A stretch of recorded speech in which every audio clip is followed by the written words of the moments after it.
Hello friends, welcome to channel. இன்றைக்கி நம்ம என்ன பார்க்க போகிறோம் அப்படின்னா, Tamil Nadu veterinary and animal science யூனிவர்சிட்டியில் நீங்கள் வெட்டினரி சயின்ஸ் படிக்கிறதுக்குண்டான அப்ளிகேஷன்ஸ் ஓப்பன் ஆகிருக்கு. அதை பற்றி தான் பதிலாக பார்க்க போகிறோம். ஸோ எப்படி அப்ளிகேஷன் ஃபில் பண்ணுறது, லாஸ்ட் இயர் கட் ஆஃப் என்ன, எவ்வளோ ஃபீஸ் வரும், எல்லாமே இந்த டீட்டெயிலில் தெளிவாக பார்க்கலாம்.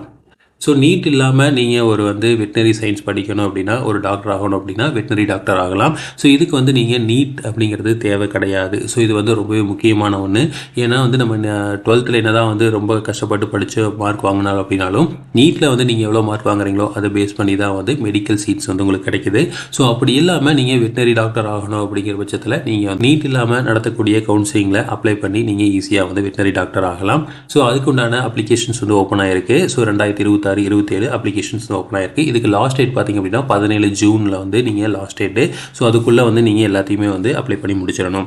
ஸோ இதுக்கு அப்ளை பண்ணுறதுக்கு என்ன பண்ணணும் அப்படின்னா, இதுக்கு adm.tanuvas.ac.in அப்படிங்கிற இணையதளத்துக்கு போய்க்கிங்க. ஸோ அதில் போனீங்க அப்படின்னா உங்களுக்கு இந்த மாதிரி தான் பேஜ் ஓப்பன் ஆகும். இதில் நீங்கள் தமிழ்நாடு சேர்ந்த மாணவர்களாக இருந்தீங்க அப்படின்னா இங்கே கொடுக்கணும். இல்லை நீங்கள் என்ஆர்ஐயாக இருந்தால் வெளியில் கொடுக்கணும். சில ஃபாரினாக இருந்தீங்க அப்படின்னா நீங்கள் இந்த இது கொடுக்கணும். ஸோ நம்ம மேக்ஸிமம் பார்த்திங்க அப்படின்னா தமிழ்நாட்டை சார்ந்த மாணவர்கள் தான் அதிகமாக இதை அப்ளை பண்ண போகிறாங்க.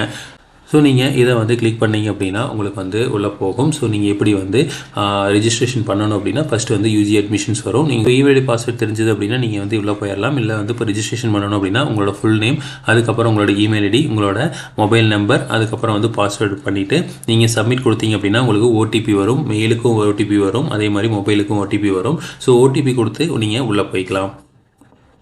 ஸோ உள்ளே போயிட்டீங்க அப்படின்னா ஃபஸ்ட்டு இப்படி தான் ஓப்பன் ஆகும். ஸோ ஓப்பன் ஆகிறதுல பார்த்தீங்க அப்படின்னா ஃபஸ்ட்டு நீங்கள் எந்த சப்ஜெக்ட் குரூப் அப்படிங்கிறது இருக்கும். ஸோ இதில் நீங்கள் ஃபஸ்ட்டு அகாடமிக் ஸ்ட்ரீம் தான். நம்ம 10வது + 2 வருஷம், அதாவது ஃபிசிக்ஸ், கெமிஸ்ட்ரி, பயாலஜி, மேத்தமெட்டிக்ஸ். நீங்கள் கண்டிப்பாக மேத்தமெட்டிக்ஸ் படிச்சிருக்கணும். கம்ப்யூட்டர் சயின்ஸ் படித்த குரூப்பில் இருக்கிறவங்க இதை அட்டன் பண்ண முடியாது. ஓகேங்களா. அடுத்தது பார்த்தீங்கன்னா இதில் ஃபிசிக்ஸ், கெமிஸ்ட்ரி, பயாலஜி, மேத்தமெட்டிக்ஸ் குரூப்பாக, இல்லை physics, chemistry, botany and zoology குரூப்பாக அப்படிங்கிறது இருக்கும். ஸோ இது பியூர் சயின்ஸ் குரூப். ரெண்டாவது குரூப் பார்த்தீங்கன்னா பியூர் சயின்ஸ் குரூப். இவங்க பிடெக் ப்ரோக்ராம்ஸ் நீங்கள் அட்டன் பண்ண முடியாது. அதே மாதிரி பார்த்தீங்கன்னா physics, chemistry, biology and optional subject இருக்கும். ஸோ அதில் இந்த வொகேஷனல் ஸ்ட்ரீம் இருக்கும். ஸோ அவங்க பார்த்தீங்க அப்படின்னாலும் பிடெக் ப்ரோக்ராம்ஸ் அட்டன் பண்ண முடியாது. ஸோ இப்போ ஃபஸ்ட்டு நீங்கள் என்ன சூஸ் பண்ணணும் அப்படின்னா, நீங்கள் பிவிஎஸ்சி அண்டு ஏஹெச், அதாவது bachelor of veterinary science and animal husbandry, so அந்த கோர்ஸ் நீங்கள் சூஸ் பண்ணுறீங்களா அப்படிங்கிறது கேட்கும். இல்லை அப்படின்னா பிடெக்கில் டைரி டெக்னாலஜி, இல்லை ஃபுட் டெக்னாலஜி, இல்லை பவுல்ட்ரி டெக்னாலஜி. ஸோ இதில் ஏதாவது நம்ம சூஸ் பண்ணிக்கலாம். ஸோ இப்போ நான் வெட்டினரி டாக்டருக்கான அது சூஸ் பண்ணுறேன். ஸோ சூஸ் பண்ணிவிட்டு ஃபஸ்ட்டு காலேஜோட ப்ரிஃபரன்ஸ் நம்ம கேட்கும். ஸோ எந்த காலேஜ் நீங்கள் ப்ரிஃபர் பண்ணுறீங்க அப்படிங்கிறதெல்லாம் கேட்கும். ஸோ இப்போ சென்னை ஃபஸ்ட்டு, செகண்ட் பார்த்தீங்க அப்படின்னா உடுமலைப்பேட்டை, அடுத்தது பார்த்தீங்க அப்படின்னா நான் சேலம், அடுத்தது நாமக்கல் போடுறேன், அடுத்து திருநெல்வேலி போடுறேன். ஸோ அடுத்தது பார்த்தீங்க அப்படின்னா ஒரத்தநாடு, அடுத்தது தேனி போடுறேன். ஸோ இப்போ இந்த மாதிரி நான் இது பண்ணிக்கலாம். ஸோ இதுக்கு அப்ளிகேஷன் ஃபீஸ் ஜென்ரலுக்கு 500 ருபீஸ், எஸ்சி, எஸ்சிஏ, எஸ்டிக்கு பார்த்தீங்கன்னா 250 ருபீஸ் இருக்குது. ஸோ இதை நான் இது பண்ணிட்டேன். அடுத்து community. So community BC, MBC, BCM எது வேணாலும் நம்ம எது இந்த கம்யூனிட்டி அது கொடுத்துக்கலாம். ஸோ கொடுத்ததுக்கப்புறம் அந்த அதில் சப்காஸ்ட் இருக்கும். அந்த சப்காஸ்ட் நீங்கள் செலக்ட் பண்ணுற மாதிரி இருக்கும். அடுத்து இப்போ நான் எஸ்சின்னு கொடுத்தேன் அப்படின்னா உங்களுக்கு ஆட்டோமேட்டிக்காக இங்கே 250 ருபீஸ்னு மாறிடும். இதே எம்பிசியோ இல்லை பிசிஎம்மோ கொடுத்தேன் அப்படின்னா 500 ருபீஸ் மாறிடும். அடுத்தது கம்யூனிட்டி சர்டிஃபிகேட் நம்பர் வேணும். ஸோ இந்த கம்யூனிட்டி சர்டிஃபிகேட் அந்த அட்டையில் இருக்கிற கம்யூனிட்டி சர்டிஃபிகேட் ஆகாது. ஸோ இப்போ புதுசாக கம்யூனிட்டி சர்டிஃபிகேட் இமேஜோடு வந்திருக்கும், அதாவது உங்களோட ஃபோட்டோவோட வந்திருக்கும். ஸோ அதான் சர்டிஃபிகேட், அதோட அப்லோட் பண்ணிடணும். அப்லோட் பண்ணிட்டு சேவ் அண்ட் நெக்ஸ்ட் கொடுக்க வேண்டியது இருக்குது. அப்புறம் உங்கள் பர்சனல் இன்ஃபர்மேஷன்ஸ்லாம் செலக்ட் பண்ண வேண்டியது வரும். அடுத்து கல்வி விவரங்கள், அடுத்து என்ன ஸ்கூலு, எல்லாமே நீங்கள் கொடுக்க வேண்டியது வரும். ரெண்டாவது பார்த்தீங்கன்னா நேம் ஆஃப் த கேண்டிடேட் இருக்கும், அடுத்து ஜெண்டர் இருக்கும், அடுத்தது டிஃப்ரெண்ட்லி ஏபிள்னா எஸ் கொடுக்கணும், இல்லைன்னா நோ கொடுங்க. அடுத்தது டேட் ஆஃப் பர்த், அடுத்தது பிளேஸ் ஆஃப் பர்த் கொடுக்கணும். அடுத்தது பர்த் சர்டிஃபிகேட்டை நீங்கள் அப்லோட் பண்ண வேண்டியது இருக்குது. அடுத்தது நேஷனாலிட்டி யார், nativity, district, religion, blood group. So அடுத்து ஆதார் நம்பர் நம்ம போட்டுட்டு அந்த ஆதார் கார்டை அப்லோட் பண்ணணும். அடுத்து மதர் டங் என்ன, அடுத்தது ஃபஸ்ட்டு கிராஜுவேட்டாக இல்லையா அப்படிங்க கேட்கும். ஃபஸ்ட்டு கிராஜுவேட்டாக தான் நீங்கள் எஸ் கொடுக்கணும். எஸ் கொடுத்துட்டு சர்டிஃபிகேட்டை அப்லோட் பண்ணணும். ஸோ ஒருவேளை சர்டிஃபிகேட் இல்லை அப்படின்னா இப்போதைக்கு நீங்கள் அப்ளை பண்ணதுக்கு உண்டான எவிடன்ஸ் நீங்கள் சப்மிட் பண்ணிடலாம். அடுத்து ஃபாதரோட நேமு, அவங்களோட எஜுகேஷன் என்ன, அவங்களோட ஆக்குபேஷன் என்ன, அடுத்து மதர் அவங்களோட ஆக்குபேஷன் என்ன, அடுத்து இன்கம் எவ்வளவு அப்படிங்கிறத போடணும். ஸோ இன்கம் சர்டிஃபிகேட்டை நீங்கள் நீங்கள் அப்லோட் பண்ண வேண்டியது இருக்குது. அடுத்தது வந்து அந்த இன்கம் சர்டிஃபிகேட்டோட டேட் ஆஃப் இஷ்யூ இதெல்லாமே வந்து போடணும். ஏன்னா வந்து இன்கம் சர்டிஃபிகேட் 6 மாதம் தான் வேலிடிட்டி அப்படின்னா அந்த வேலிடிட்டிக்குள்ளே இருக்கா அப்படிங்கிறத நம்ம செக் பண்ண வேண்டியது இருக்குது. அடுத்து வந்து அட்ரஸ் எல்லாமே வந்து போட்டுட்டு நீங்கள் வந்து அகாடமிக் டேட்டாவை வந்து போட வேண்டியது இருக்குது. அகாடமிக் டேட்டாவில் வந்து நீங்கள் எந்த எக்ஸாம் வந்து குவாலிஃபை ஆகிருக்கீங்க, அதில் வந்து என்ன போர்டு, ஸ்டேட் போர்டா இல்லை வந்து சிபிஎஸ்சி அப்படிங்கிறத போட வேண்டியது இருக்குது. அடுத்து வந்து எப்போ அதை வந்து பாஸ் பண்ணீங்க, உங்களோட 12th ரிஜிஸ்டர் நம்பர், அதுக்கப்புறம் மார்க் ஷீட்டை அப்லோட் பண்ணணும். அடுத்தது வந்து 11th எப்போ வந்து பாஸ் பண்ணீங்க, அதுக்கப்புறம் டிசியை வந்து நம்ம அப்ளை பண்ண வேண்டியது இருக்குது. அடுத்தது வந்து நீங்கள் மார்க்கு, ஸோ மார்க்கை வந்து போடணும். ஸோ மார்க் வந்து நம்ம லாங்குவேஜில் எவ்வளோ மார்க் வாங்கியிருக்கோம், இங்கிலீஷு, ஃபிசிக்ஸ், கெமிஸ்ட்ரி, பயாலஜி, மேத்தமெட்டிக்ஸில் எவ்வளோ மார்க் வாங்கியிருக்கீங்க அப்படிங்கிறத போடணும். அடுத்தது வந்து அதில் வந்து நமக்கு எவ்வளோ கட் ஆஃப் வருது அப்படிங்கிறது தெளிவாக வந்து அதிலே வந்துடும். மேத்தமெட்டிக்ஸ் வந்து பிவிஎஸ்சி கோர்சஸுக்கு வந்து எடுத்துக்க மாட்டாங்க, இதே பிடெக் கோர்சஸ்க்கு வந்து மேத்தமெட்டிக்ஸையும் வந்து எடுத்துக்குவாங்க. ஸோ இப்படி தான் வந்து கட் ஆஃப் கால்குலேட் பண்ணணும்.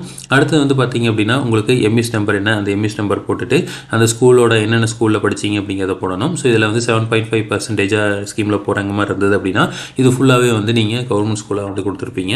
அடுத்து வந்து ஸ்பெஷல் ரிசர்வேஷனுக்கு வந்து பார்த்தீங்கன்னா டிஃப்ரெண்ட் ஏபிள்டா அப்படின்னு கேட்பாங்க, ஸ்போர்ட்ஸ் கோட்டாவா, எக்ஸ் சர்வீஸ் மேனா. ஸோ இதில் ஏதாவது ஒன்றுனா எஸ் கொடுக்கணும், அதுக்கு ஒன்று சர்டிஃபிகேட்டை வந்து நம்ம கொடுக்க வேண்டியது இருக்குது. அடுத்தது ஃபோட்டோவும் சிக்னேச்சரும் வந்து நீங்கள் போட்டுட்டு நம்ம வந்து அப்லோட் பண்ணிடலாம். ஸோ இவ்வளோ தான் வந்து ப்ரொசீஜர். ஸோ இதை வந்து பண்ணிட்டீங்க அப்படின்னா உங்களுக்கு வந்து ரேங்க் லிஸ்ட் எல்லாமே வந்து கொடுப்பாங்க. ஸோ இதில் வந்து ஃபீஸ் ஸ்ட்ரக்சர்ஸ் வந்து ஃபுல்லாகவே வந்து கொடுத்துருப்பாங்க. ஃபீஸ் ஸ்ட்ரக்சர் பார்த்தீங்க அப்படின்னா bachelor of veterinary science and animal husbandry, அதாவது 4.5 வருஷம் வந்து பார்த்தீங்க அப்படின்னா உங்களுக்கு வந்து அகாடமிக் கோர்சஸ் இருக்கும். அதுக்கப்புறம் வந்து 6 மாதம் வந்து இன்டர்ன்ஷிப்பு, மொத்தம் வந்து 5 வருஷம் கோர்ஸு. ஸோ இதில் வந்து ஃபஸ்ட் இயரில் வந்து பார்த்தீங்க அப்படின்னா 32,000 வந்து ஃபீஸ் வரும். அடுத்து வந்து செகண்ட் இயரில் வந்து 26,000, தேர்ட் இயரில் வந்து 26,000, ஃபைனல் இயரில் வந்து 40,000 வரும். இன்டர்ன்ஷிப்போட 18,000, மொத்தம் வந்து 1,43,500 வந்து நமக்கு இந்த செலவு வந்திருக்கு. இது வந்து தமிழ்நாடு ஸ்டேட் கேண்டிடேட்ஸ்க்கு. ஸோ ரொம்பவே வந்து குறைவான ஒரு அமௌண்ட்டில் நம்ம ஒரு வெட்டினரி டாக்டராக வந்து நம்மளால் ஆக முடியும். ஸோ இதே வந்து பிடெக் டெக்னாலஜி கோர்சஸில் பார்த்திங்க அப்படின்னா 78,000 வந்து நமக்கு செலவாகுது. ஸோ இதில் கட் ஆஃப் பார்த்திங்க அப்படின்னா நமக்கு வந்து மெயினாக வந்து படிக்கக்கூடியது வந்து bachelor of veterinary science and animal husbandry தான் வந்து படிப்பாங்க. ஸோ அதில் பொறுத்த வரைக்கும் வந்து உங்களுக்கு லாஸ்ட் இயர் கம்பேர் பண்ணுறப்போ ஒரு ஓசிக்கு வந்து ஒரு 198 வரைக்கும் வந்து கிடச்சிருக்கு. ஆனால் இந்த டைம் வந்து கட் ஆஃப் கம்மியாக இருக்குது அப்படிங்கிறதுனால கண்டிப்பாக வந்து ஒரு 196.5க்கு வந்து எதிர்பார்க்கலாம் அப்படிங்கிறதான் வந்து சொல்கிறாங்க. இதே பிசியாக இருக்கிறீங்க அப்படின்னா ஒரு 194க்கே வந்து எதிர்பார்க்கலாம். இதே வந்து பிசிஎம்மாக இருக்கீங்கன்னா 192க்கு எதிர்பார்க்கலாம். இதே வந்து எஃபிசி பொறுத்த வரைக்கும் வந்து ஒரு 194, 193க்கு எதிர்பார்க்கலாம். எஸ்சி எஸ்டி பொறுத்த வரைக்கும் வந்து ஒரு 190 ரேஞ்ச் இருந்தீங்க அப்படின்னாவே உங்களுக்கு கிடைக்கிறதுக்கு சான்சஸ் வந்து நிறையா இருக்குது. இது வந்து அகாடமிக்கு. இதே ஒகேஷனலாக இருக்கீங்க அப்படின்னா ஒரு 190 எபோவ் இருக்கிறீங்க அப்படின்னா உங்களுக்கு வந்து கிடைக்கிறதுக்கு சான்சஸ் நிறையா இருக்குது ஓசியில். இதே பிசி எம்பிசி பொறுத்த வரைக்கும் வந்து உங்களுக்கு ஒரு 185க்கு மேலே இருந்தீங்கன்னாவே உங்களுக்கு ஈஸியாக கிடைக்கும். அது இல்லாமல் வந்து ஃபுட் டெக்னாலஜி, பவுல்ட்ரி டெக்னாலஜிலாம் வந்து பார்த்திங்கன்னா 150, 140 அந்த ரேஞ்சிலேயே வந்து நிறையா வந்து கிடச்சிருக்கு. ஸோ அதனால் வந்து ஈஸியாக வந்து உங்களால் உள்ளே போக முடியும். ஸோ இது படிச்சிங்க அப்படின்னா கண்டிப்பாக உங்களுக்கு வந்து நிறைய ஆப்பர்ச்சுனிட்டிஸ் இருக்குது. ரெண்டாவது பார்த்தீங்க அப்படின்னா 7.5 கோட்டாவில் படிச்சிங்க அப்படின்னா இந்த ஃபீஸும் வந்து வராது. ஆனால் இருக்கிறதுலே ஃபீஸ் வந்து ரொம்ப கம்மி தான். ஸோ அதனால் வந்து நீங்கள் பெருசாக கவலைப்பட தேவையில்லை. 7.5ல் போய் ஆகணுங்கிற அவசியம் இல்லை. இருந்தாலும் 7.5ல் போகணும் அப்படின்னா ஒரு 195 எபோவ் இருந்தீங்க அப்படின்னா ஈஸியாக வந்து 7.5ல் உள்ளே போக முடியும். ஆனால் வந்து இது பொறுத்த வரைக்கும் வந்து பார்த்திங்கன்னா வெட்டினரி சயின்ஸ் படிக்கிறதுக்கு ஒரு 995க்கு மேலே இருக்கீங்க அப்படின்னாவே கண்டிப்பாக உங்களுக்கு கிடச்சிடும். ஸோ நீங்கள் எதை பற்றியும் கவலையே பட தேவையில்லை. இதே வந்து இப்போ எப்படி இருந்தாலும் ஒரு கோட்டாவில் வந்து கிடச்சிரும். 195 இருக்கீங்க அப்படின்னா கண்டிப்பாக ஒரு ஏதோ கோட்டால் கிடச்சிரும். எஸ்சி எஸ்டி ஸ்டூடெண்ட்ஸை பொறுத்த வரைக்கும் ஒரு 190 இருக்கீங்க அப்படின்னாவே உங்களால் இதை வந்து எடுத்துக்க முடியும். ஸோ அதை வந்து கண்டிப்பாக ட்ரை பண்ணி பாருங்கள். ஸோ இது வந்து ரொம்ப யூஸ்ஃபுல்லான கோர்ஸு. நீங்கள் வந்து ப்ரைவேட் யூனிவர்சிட்டிஸே கிடையாது தமிழ்நாட்டில். ஸோ அப்படி இல்லாதனால உங்களுக்கு வந்து நிறையா ஆப்பர்ச்சுனிட்டி இருக்குது. ரெண்டாவது வந்து பார்த்திங்கன்னா காம்படிஷன்ஸ் ரொம்ப குறைவு அப்படிங்கிறதுனால உங்களுக்கு வந்து வெளியில் போனீங்க அப்படின்னா நிறைய ஆப்பர்ச்சுனிட்டிஸ் இருக்குது. ஸோ அப்ளை பண்ணுறதுக்கு பார்த்திங்க அப்படின்னா 17/6 தான் லாஸ்ட் டேட்டு. ஸோ அதுக்குள்ளே வந்து அப்ளை பண்ணிடுங்க. ஸோ இதுக்கு தேவையான டாக்குமெண்ட்ஸ் வந்து ரொம்ப கம்மி தான். Community certificate, 12th mark sheet, அடுத்து இன்கம் சர்டிஃபிகேட்டு, ஃபஸ்ட் கிராஜுவேட்டாக இருந்தால் ஃபஸ்ட் கிராஜுவேட் சர்டிஃபிகேட்டு, அடுத்து டிசி. ஸோ இதெல்லாம் இருந்ததுனாவே நீங்கள் ஈஸியாக வந்து அப்லோட் பண்ணிட முடியும். பெருசாக வந்து நிறையா டாக்குமெண்ட்ஸோ இதெல்லாம் வந்து தேவையில்லை. ஸோ சிம்பிளான ப்ராசஸில் அப்ளை பண்ணிடுங்க. இதுக்கு வந்து ரேங்க் லிஸ்ட் விடுவாங்க. ரேங்க் லிஸ்ட் அதுக்கப்புறம் வந்து கவுன்சிலிங் நடக்கும். ஸோ கவுன்சிலிங்கில் நீங்கள் அட்டன் பண்ணிங்க அப்படின்னா கண்டிப்பாக உள்ள போயிட முடியும். ஸோ இதே மாதிரி இன்ஃபர்மேஷன் உங்களுக்கு தொடர்ந்து வேணும் அப்படின்னு சேனல் சப்ஸ்கிரைப் பண்ணுங்கள். தேங்க்யூ.